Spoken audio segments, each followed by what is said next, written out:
So we have a new tank because next year we're going to have a lot more chickens, and right now they still have to be in the house.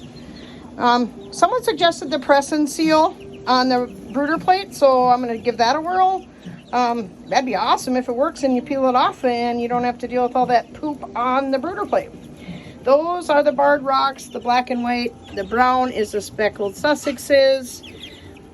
The white with the orange, those are Easter eggers, which actually isn't a breed, it's a combination. The gray ones are the same. I should have put press and seal on their ramp, but I'll leave that. That's easy to hose off. Plus, I'll get a new one when they get in the coop next weekend.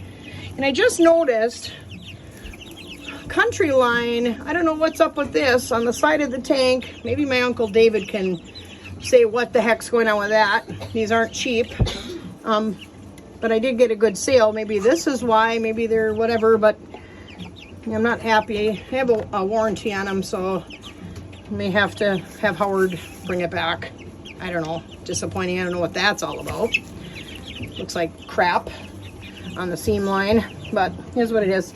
So someone else suggested these little racks, so we're giving it a whirl. Now somebody else said use a paint tray underneath the water, because we didn't use the nipple waters, and I probably should have, but we do have big waters, but I'm not putting them in here because they dump them out. And I'm trying to keep the chips out as much as possible.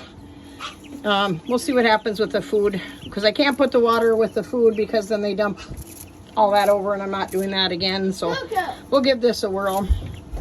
But here they are, getting bigger every day.